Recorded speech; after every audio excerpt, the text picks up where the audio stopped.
Good evening, everybody. I hope everyone is going well. I'm very excited to share with you this evening, or this morning, or this afternoon, depending on where you are in the world. Chapter 3 of Breathing Out Brave.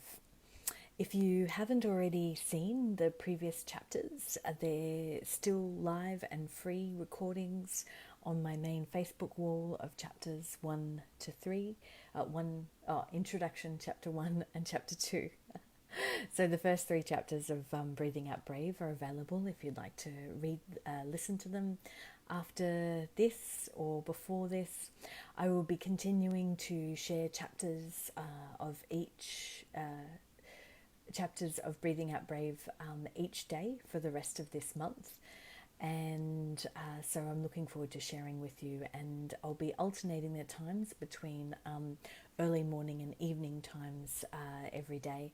I'll do alternate days just to catch as many people, because I know on different time zones it's a bit hard to match it up. So tomorrow morning I will be doing chapter 4. So it's the Australian Eastern Standard Time at 6:30, which is 9:30 London time. Mainland Europe, it's 10:30 p.m. And in New York City, it's 4:30 p.m. Mexico City, 3:30 p.m. and Bangkok at 3:30 a.m. So it's a bit of an early one for Southeast Asia there. But the evening one the following day will make it a little bit better for my Asian friends. So thank you so much for joining me, and without further ado, I will read chapter 3. I hope you enjoy. Feel free to ask me any questions, post any comments. More than happy to answer any questions or thoughts that come out of this reading. This is a nice short reading tonight. So a nice short chapter, so I hope you enjoy it. Chapter 3. The parachute already. You've already jumped, and you're in the parachute. Being alive today is brave. Being born into a world of disease, hurt, violence, pain, these are all common human conditions. Of course, there are incredible, beautiful things about the human experience, which many of us appreciate, but the pain of being alive cannot go unnoticed. We need to give ourselves more credit for simply surviving. Surviving in a world where we see violence, heartache, death, unfairness, injustice, crime, payoffs, inequitable systems, climate emergency, spying on citizens, lack of accountability, tax on corporations, higher taxes for the poor and middle class, insurmountable debt, mysterious disappearances, a jail system that turns out harder criminals, creation, art, and music undervalued and underpaid, critical services under-resourced like health and education, with overworked workers who again are undervalued and underpaid. We see children dying and being abused. We see cats and dogs being mistreated. We may call the relevant authorities or charities, or we may not. We may not feel like we can make an impact on any of these things. Noticing all of these things creates a certain level of underlying stress in the human body. Our responses to these observations, whether overtly or internally expressed, are emotional threats that physically impact us, whether we are consciously aware of them or not. Personal and family society stresses added to this, which creates more pressure on each individual.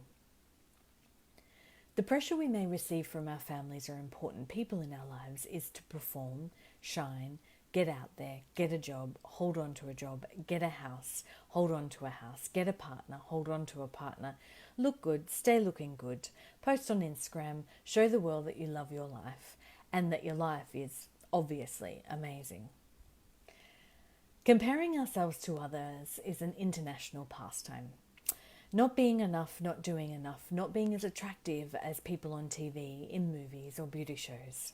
It takes courage to step aside when everyone and everything else is outdoing you. The unending torrent of being more, doing more, having more is unnerving. What we see in the world and what the world seems to want from us can create ongoing anxiety, nervousness, and depression.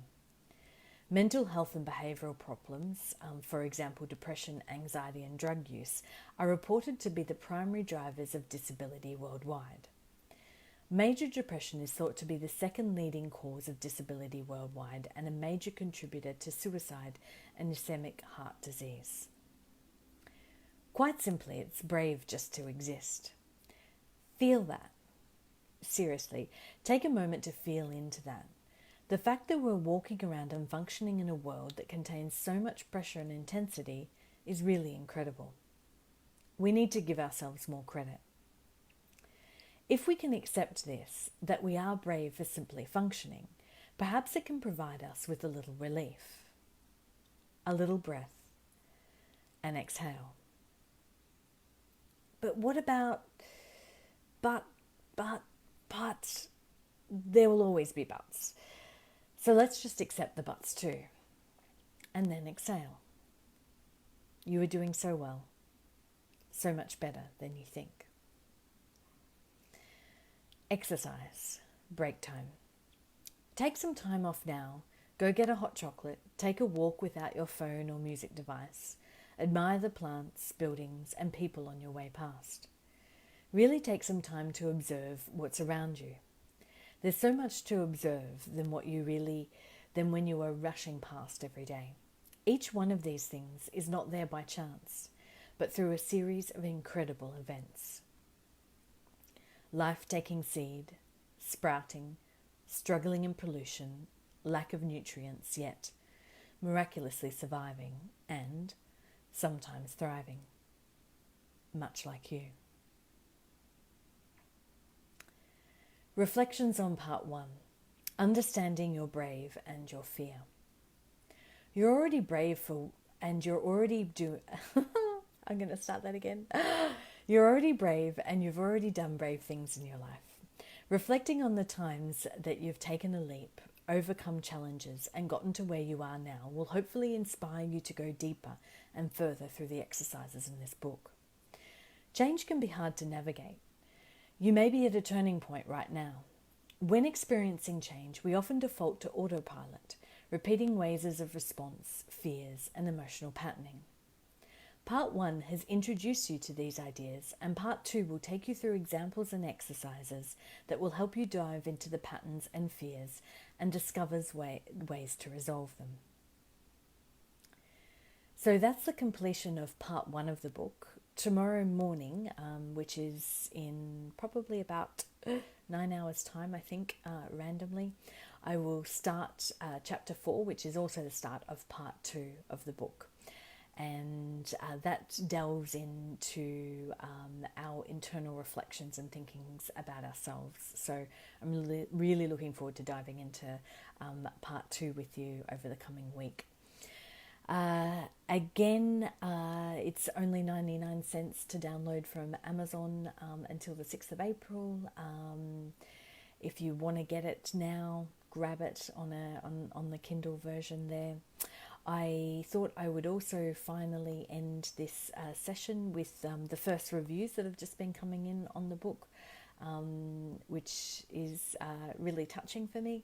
So the first review is, in an age where we are drowning in information but thirsty for wisdom, after reading this, I've never felt so effing hydrated. Thank you, Sunni, for your juicy self-help introspective vineyard of surprises. And the second one I'll share with you is, this book is empowering, motivational, and inspiring. This book can change your life. Like an older sibling or mentor, Dawson guides readers from relatable personal experiences through processes, tools, and techniques to step out of your comfort zones, forgive ourselves, be honest, identify our values, communicate effectively, and courageously chase the life we've always dreamed of. Breathing Out Brave is for those who seek to build their self-esteem, transform their personal and professional relationships, and explore the world of adventure that waits in their inner self. So, yes, that's it for tonight. I really look forward to sharing with you the more chapters and part 2 starting from tomorrow morning Australian time, but for the rest of the world it will be afternoon and evening today. So look forward to sharing more with you. Again, you can find the first 3 chapters available on my Facebook wall for free. Just go ahead, click on my Facebook wall and you'll find the first 3 chapters there if you'd like to catch up. Thanks everyone, and good night from me.